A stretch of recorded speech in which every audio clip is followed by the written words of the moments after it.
And I do too, and I don't want to jump the gun with remembrances, but I'm already starting to think about all of the good times, and I'm not going to really dwell on whatever negativity you want to feel around Klay Thompson. That's just not how I'm wired. No, you know what's wild? I think if he leaves, it might actually allow all of us Warrior fans to get back in touch with what we loved about Klay.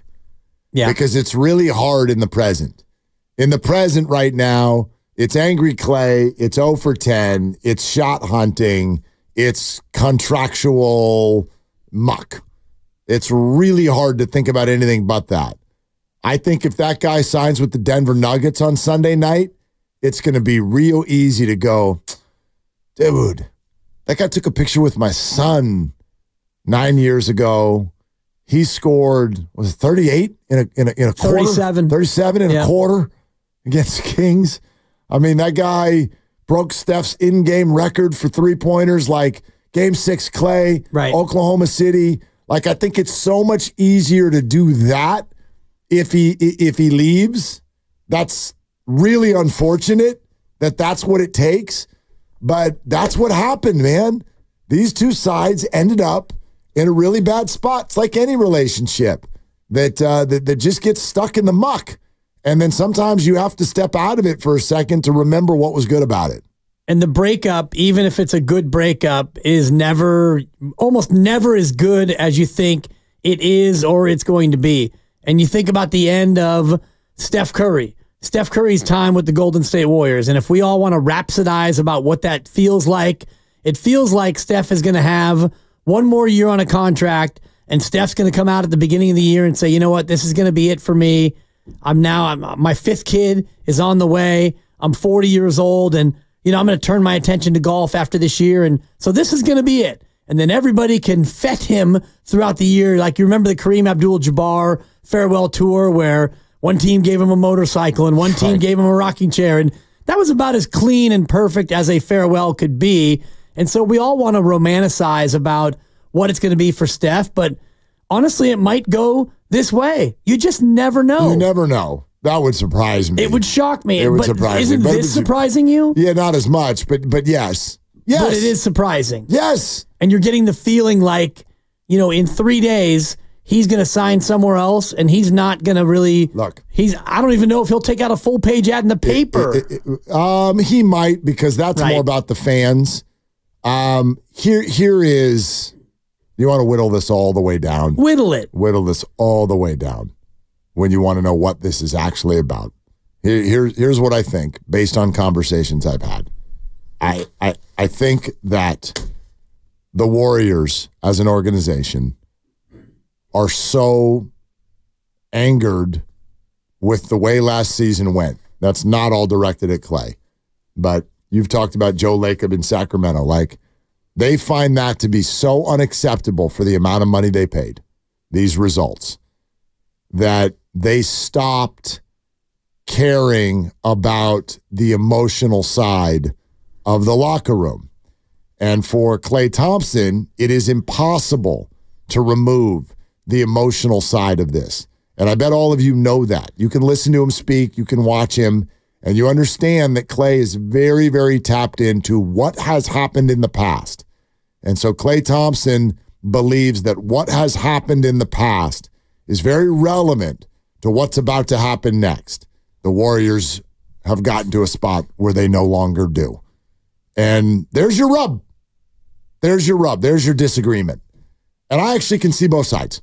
Of course. I can totally see both sides. And if you're Klay Thompson and you still think that you are a viable, productive, contributing member of an NBA team, and you've got your current team, soon to be your former team, not seeing you as much of a priority as you used to be and not maybe valuing you as much as you want to be valued, I could see where you're a little bit angry. And you mentioned it on Wednesday when we were at Chase Center at the team store, and you were talking about angry Klay, and you and I were going back and forth about whether or not that would be the Klay if he came back. And now that conversation seems pretty frivolous 2 days later because it doesn't feel like him coming back is even an option at all. And honestly, for Klay, if he signs with Denver, Orlando, Philly, wherever it is, I hope that he's able to go out and play and get back to the Klay Thompson that we all fell in love with, a guy who has that bounce and that joy, the quick trigger, the free-flowing game, maybe a smile every now and again, because we didn't see it this year. I know you feel that way, but how do you feel if he comes in with the Denver Nuggets and hits a buzzer beater at Chase Center to beat the Warriors? It's sting a little bit, but that's sports. A little bit more than a little bit. Depending on what the situation is. If it's Game 7 of a playoff, yeah. If it's a regular season game, well,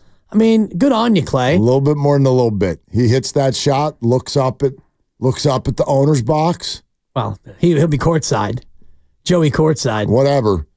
Takes a look over wherever Dunleavy sits, wherever they are. Just takes Looks a look. right at Steph and gives him the shimmy shake. No, not Steph. You know how the players are. Sure. That's my brother. But no, I'm going to find that front office employee and just give him a little extra look. How you doing? How'd that feel? How you like me now? Night-night. What if you gave him a night-night? Oh, if he hits him with a night-night? What if you give him a night-night? That's theater. I love it. I'm about that life. All right.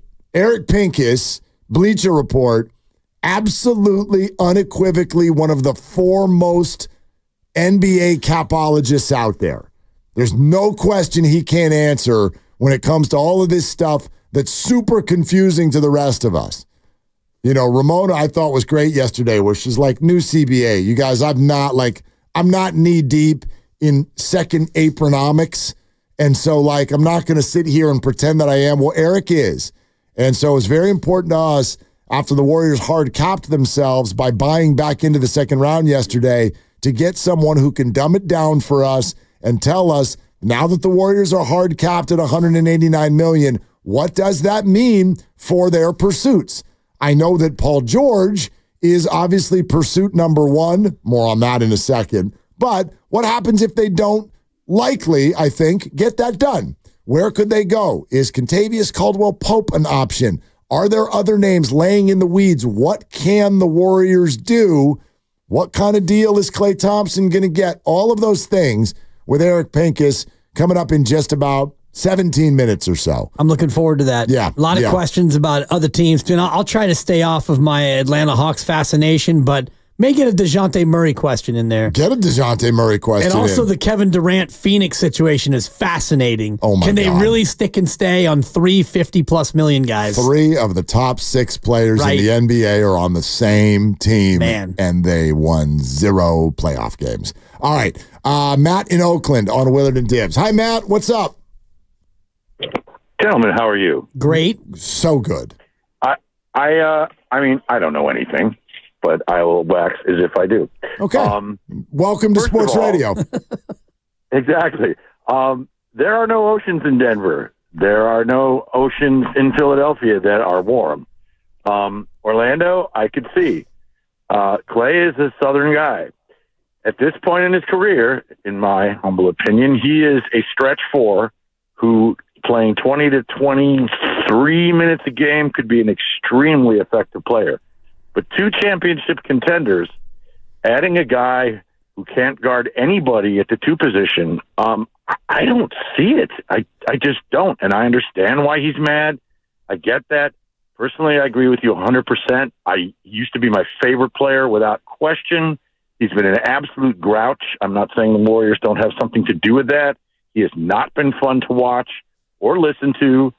He's become a player that I kind of don't like anymore. And that makes me feel bad. What's his name? Malik Monk just got, $20 million? I understand that's a different story, but would you trade Klay for Malik Monk right now? I don't think you would. I mean, you wouldn't take Klay over Malik Monk. So I think he's kind of in for a rude awakening. Orlando I could see, but I heard they only want to give him 2 years. So what makes you guys think Denver or Philly is going to do that? I would appreciate your opinions thereon. Absolutely. And, that's all I got. Yeah, thank you. Matt, thank you. First, before we wax on about your question there at the end, I would just say that even if we shared your thought on this is what Klay can do at this point in his career, can't guard the 2, I think he's a stretch 4. You can say that. I can say that. Dibs, you can say that. Here's the problem. Klay disagrees. And unfortunately, when you get to free agency, that's the only opinion that matters. So, Klay sees himself as still a very, very solid performer at the NBA level, and he's not 100% wrong. I've said this before. I think it becomes difficult for him to stay here because we compare him to the Klay that we knew before. Right. Other cities won't do that. There's no history there. Now, to your question at the end, what makes us think Denver will do that? Denver will move with the most win now procedure as any of these teams we've talked about because that's who they are. They won a title a year ago. They probably should have been in the NBA Finals this year. They were, I think, top to bottom, the best team in the West. They just tripped and fell, but they are every bit the contender for next year, and they're about to lose their corner three specialist named Kentavious Caldwell-Pope. At least they're losing control. He has opted out. Does Klay Thompson fit into that spot for them? Would they do a 2-year and a 48 like he turned down with the Warriors? Would they even maybe do a 3? Because, hey, we're Denver, and maybe that saves you a little bit of money on the average annual? I totally think they would do that. And I will ask Eric Pincus of Bleacher Report that very question because I'm looking at their salaries right now, and between their top 4, their big 4, they're already at about $150 million. So can they afford to give Klay as much money as maybe he can get elsewhere on the open market? And your idea of a 3-year deal is interesting because if you're Klay, 3 and 45 is obviously better than 2 and 35. Even though the 2 and 35 would be a higher average annual, you get that additional year. I'm looking at the Joker for 51, and Murray's at 36. Michael Porter Jr.'s at 36. Aaron Gordon's at 24. I wonder how much money they actually will have to spend around for Klay Thompson. And they're working on a new max for Jamal Murray. Right. That just came down yesterday. Yeah, and it's a contract year for him at 36. Yeah. So his number is going to go way up. I wonder about Denver and their ability to give Klay as much as Klay wants. But again, the market will tell you how much you are worth. And also the market will tell Klay what the league sees you as a player. And maybe he is now relegated to just being a spot-up corner 3 kind of player. I mean, I don't know if it's that small, but I mean, not a bad fit. You know what I mean? Yeah. I know you got Porter Jr., who's a shooter there. Jamal Murray and Jokic are the centers of the offense. Gordon does a lot of dirty work down low. My gosh, he'd get open looks. Yep. So, Nick in the city. Hi, Nick. You're on with Willard and Dibs. What's up? What's up, guys? Thanks for having me. Yeah, man. I think Klay might not know what he's risking right now. I think he doesn't know that with asking for more money, you really might be asking to go to a 30, 40 win team next year if you really want to trade off for, $30 million. I mean, Klay is one of my favorites all time. I'd love to keep him. But right now, I think he doesn't know the temperature of the room. And would I trade him for KCP or have the switch over? No. But, would I have Paul George instead if Klay's not going to sign for the amount that we want to keep him for? Yeah, at this point, I would. And I'd love to get a Naz Reid if possible. Well, yeah, you're not going to get Naz Reid. Sure, just throw me to Naz Reid on the side. I'd love to have the 6th man of the year on the team too, but that's not happening. But Nick, why do you think that this means Klay will end up on a bad team? Like, he's a free agent. He can choose where he goes. Also true, but I think I think at a certain point, it sounds like he wants the respect of having the biggest contract possible. And that I think a team like Detroit might have that. I don't think he wants to go to Detroit and be reunited with Wiseman, but I just think that there's only a certain amount of room that Klay has right now. Nick, I hear you. Here's what I'd say. I don't read it that way. I do not read it as Klay wants the biggest contract when we say Klay wants respect. Klay wants the Warriors' respect. He wants what he feels is sort of like respectable. And if you want owed to him, I know people get really triggered by that. You don't know nobody owes anybody anything. but like he wants what he feels is the proper acknowledgement from the organization, the only organization for which he has ever played and where he won 4 rings. He wants that acknowledgement. Now, if he can't get it, Well, now you just hit the open market. I don't think he's looking at a tote board, scoreboard, anything like that. I think he'd be looking for the best other deal where he doesn't feel his mental health is being challenged and he could win. And if you ask me to predict right now where Klay Thompson plays next year, I'll go Denver Nuggets. That's what I would predict. Yeah, that is a prediction. And I'm still going to go with Orlando. I think that Denver, when push comes to shove, I don't know if Denver's going to have the money. Eric Pincus from Bleacher Report in 10 minutes will maybe completely change my mind. But I look at Denver's situation, and you mentioned the Murray Max that's coming down the pike. I don't know if they're going to have as much to give Klay as another team might be willing to overspend to bring in a guy who can still shoot. Klay Thompson is not what he used to be as a shooter, but he's a top 30, top 40 three-point shooter still in the association, and that has value. This is in all bold from Mark Stein's latest piece. Obviously, he's a well-traveled and very inside NBA reporter. Quote, Golden State has this week prioritized the trade pursuit of LA Clippers Paul George above all other business. That has only increased the chill between Thompson and the club after months of spotty and now scant contact between the sides. Spotty and scant. That was written today. Yeah. So the whole idea of, there's discord between Klay and the Warriors. No, it's worse. There's more. It's going in the other direction. It's going the wrong way. It's not free agency's here. I bet they'll circle back. Calmer heads will prevail. No, they're getting further and further apart. And I feel like in my opinion, it's reached a point where it has settled in on both sides that they're heading in different directions. Spotty and scant. Scant, so as to say there's been almost no conversation. And if you're Klay Thompson and it's June 28th and you're hoping to maybe get something from your old team, you would have had it a couple of weeks ago. And it actually has been 2 weeks now, Mark, since he scrubbed his social media. He unfollowed the Warriors and he scrubbed pictures of Steph, and Draymond. So that's 2 weeks ago. So between then and now, if anything was going to happen, you wouldn't have the relationship be described as both spotty and scant 2 weeks after the scrubbing. Well, and then let's also think about this just in a nuts and bolts, dollars and cents sort of a way with something Ramona told us yesterday. If Klay and the Warriors were to make nice and get back together, what does that mean? That means Klay's going to have to wait. So you have to wait. Yeah. And Ramona pointed out to us yesterday, there are only a few teams that have money to spend, and they are not going to wait to spend it. They are going to spend it as quickly as possible. This is a competitive environment. You can't sit around. So the whole idea that the Warriors are going to do these four things, and if they don't work out, well, then we'll circle back to Klay, and we'll have money. What a risk for Klay. Because those of you who are like, no, they'll make nice.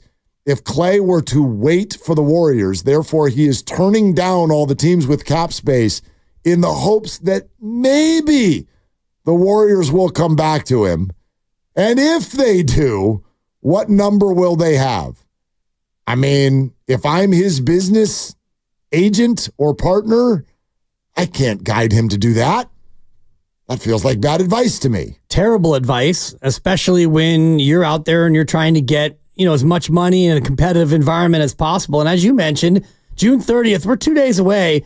We're just under 2 days. 3:00 on Sunday is when all of this can start popping off. And so if you're Klay Thompson, and Ramona said to us yesterday, she expects this to happen very quickly. Shout out Emmanuel, who just got a big deal. Emmanuel quickly. Mm-hmm. But if it's going to happen quickly, that means he's not going to sit around till July 7th to wait for the Warriors to come crawling back. Eric Pincus in 5 minutes. Really quick, want to get to Kevin in Pleasant Hill. Hey, Kevin, what's up? How you doing? Hey, yeah. I just wanted to call in. Happy Friday, by the way. I just wanted to say, all this slander and disrespect for Klay, I think it's just absolutely ridiculous. This guy's a four-time NBA champ, probably the second best shooter of all time. His defense is not what it used to be, but he still tries, which is a lot more, say, than most players in the league. So Kevin, who's slandering him? Where's the disrespect coming from? Just from a lot of callers and hosts coming in, or hosts from the station. Kevin, do you have any names? You're talking to a third of the staff right now. Are you saying that we've been disrespectful? Yeah, I mean, I heard you yesterday, Willard, yesterday, saying since you scrubbed his Instagram, why would you want this guy back? Yeah, so that was, Kevin, thanks. That was 2 days ago, and I want to be very, very clear. What I said is I don't want angry Klay back. If we could get the old Klay back, I would be in favor of it. I just don't know if you can. And yes, I do not want angry Klay back, and I don't think angry Klay wants to be back. That's why he was angry. He was angry here. Why would you stay?